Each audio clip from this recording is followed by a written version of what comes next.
Greetings, friends. It's me, Wayman, and just come on to do a little book review.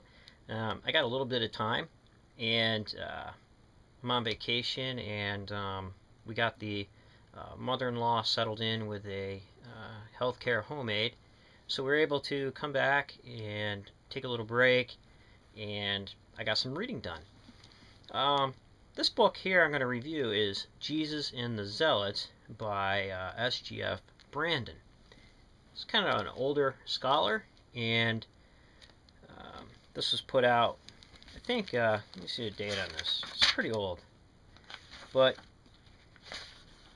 brings up some, 1967. So a lot of the commentary and Dead Sea Scroll publications, translations of those, weren't out yet when he wrote this book.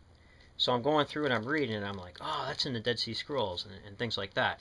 And so he uses Josephus a lot and some other sources, and he talks about Jesus' connection to the Zealots.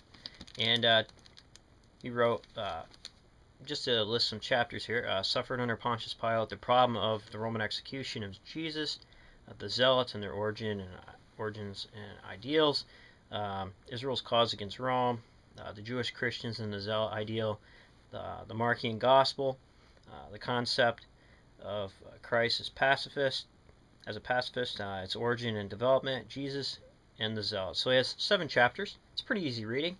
He has pretty good notes.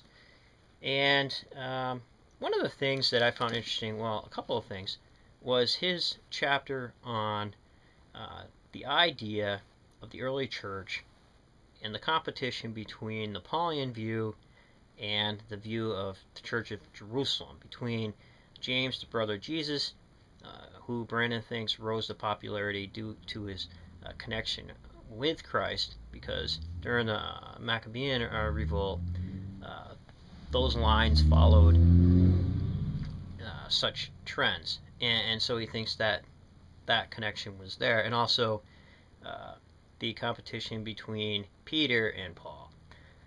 So he thinks that after the fall of Rome, the early Christian church was wiped out, and a lot of those views were wiped out, and so the Pauline view ended up becoming more prominent. So that's pretty interesting, and there are a lot of theories out there and a lot of hypotheses on James, the brother of Jesus, how he, he could have been the teacher of righteousness from the Dead Sea Scrolls.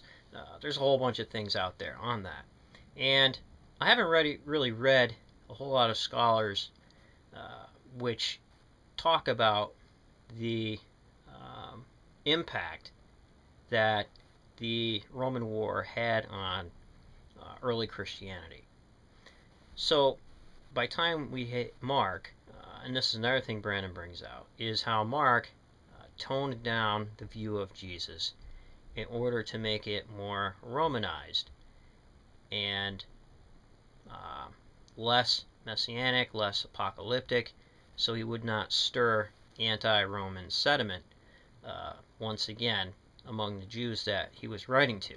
And Brandon believes that Mark was written to Jews in Rome, and Matthew possibly may have come out of Alexandria.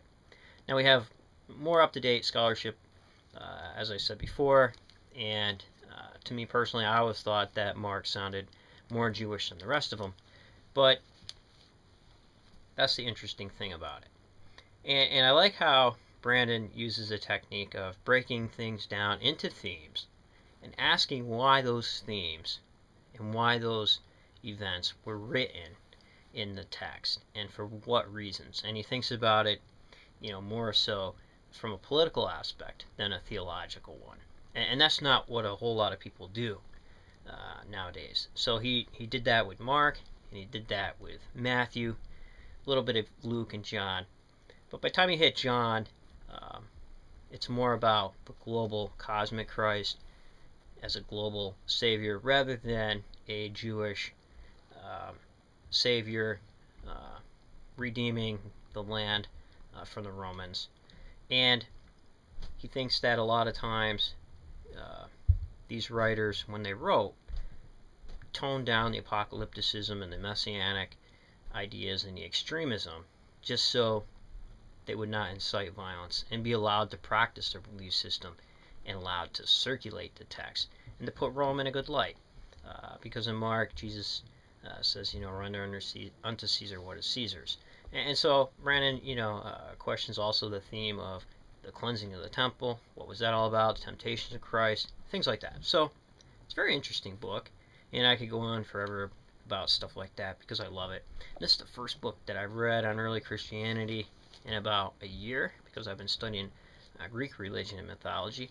I wasn't completely done, but a user sent me this book. I felt obligated to read it, and once I got going on it, it ended up being a really good read. And a lot of these old guys, their techniques are excellent, and they're very enjoyable reads, even though the information in them is a little bit old, and you could see some areas that they could improve, but it was pretty interesting. So you can pick up this book, get it at a yard sale or used or something. It's a little bit pricey now because it's an older book, but he's a pretty good writer. It was easy to go through, and I really enjoyed it. So thanks for sending that in, and if you want to discuss it, go ahead and discuss it. Send in a video response, and in the comments, feel free. So that's about it. So take care, friends, and remember, if everybody's thinking alike, then somebody isn't thinking.